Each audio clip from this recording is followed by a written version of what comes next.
Iya, jadi pintu politik ini kan terbuka buat siapapun. Terbuka buat siapapun.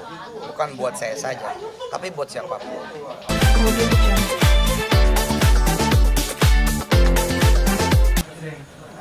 Aman bang? Ya Ustadz, ini di tahun 2002 ini kan banyak sekali nih pemberitaan tentang Ustadz Yusuf Mansur. Gimana menanggapi hal itu Pak Ustadz? Ya jadi pelajaran, jadi hikmah. Bukan cuma buat saya kira, tapi juga buat siapa yang mau ngambil pelajaran dan hikmah.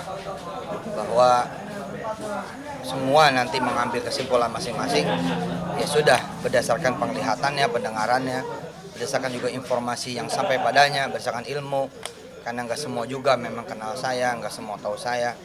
Dan saya masih bersyukur kepada Allah Subhanahu Wa Taala bahwa apapun yang Allah hidangkan di 2022, semua adalah kebaikan, kecuali kita mengiranya itu keburukan.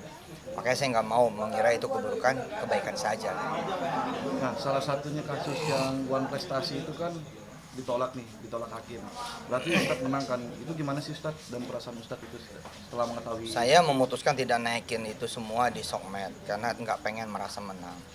Nggak pengen juga ada pihak yang merasa kalah. Kita tidak menselebrate kemenangan, kecuali kemenangan itu bagi saya adalah saya benar-benar bisa mempertanggungjawabkan apa yang memang menjadi kesalahan. Ada hal yang berbeda memang antara yang dituduhkan misalkan dengan hal yang sebenarnya cara pandang juga itu sesuatu hal yang berbeda, dan saya bersyukur pada Allah Subhanahu Wa Taala bahwa majelis hakim punya pandangan yang sama dengan saya, dengan izin Allah Subhanahu Wa Taala, bahwa insya Allah dengan kejadian ini saya juga bisa lebih hati-hati, bisa lebih baik, dan doa dari semuanya saya butuhkan gitu. Dan bagi saya kemenangan juga adalah bagaimana kemudian saya di 2023 ini ya benar-benar menjadi yang lebih baik segala-galanya, termasuk jangan sampai ada orang nangis, jangan sampai ada orang yang merasa ketipu, jangan sampai ada orang masih dibohongin oleh saya gitu.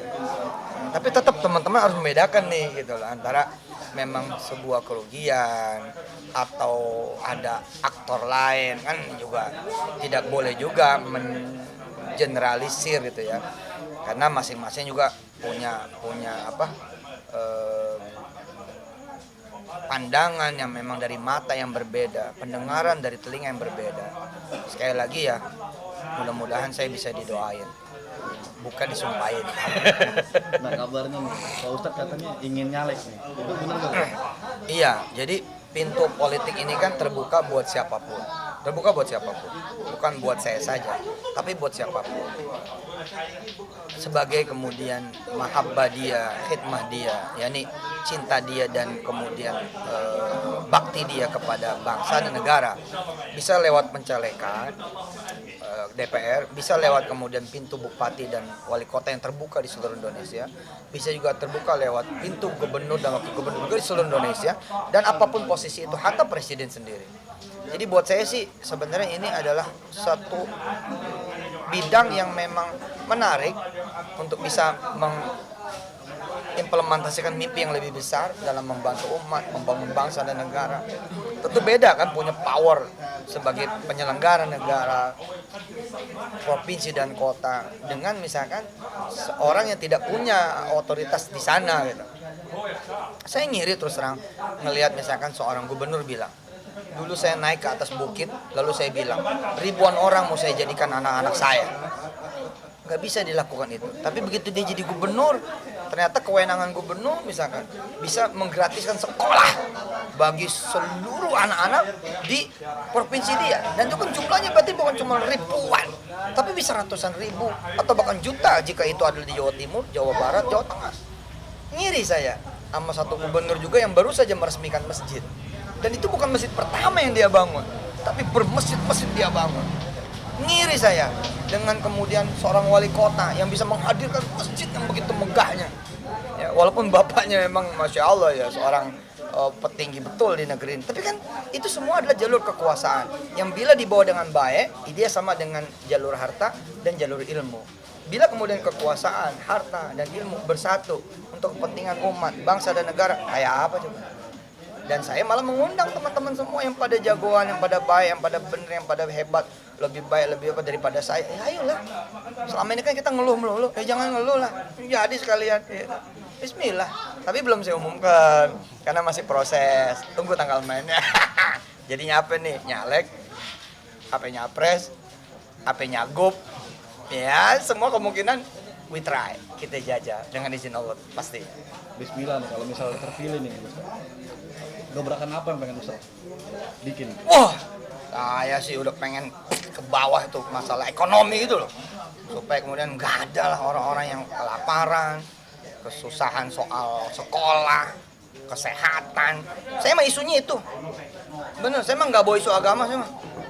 Saya mau bawa isu, jangan sampai ada orang nggak makan.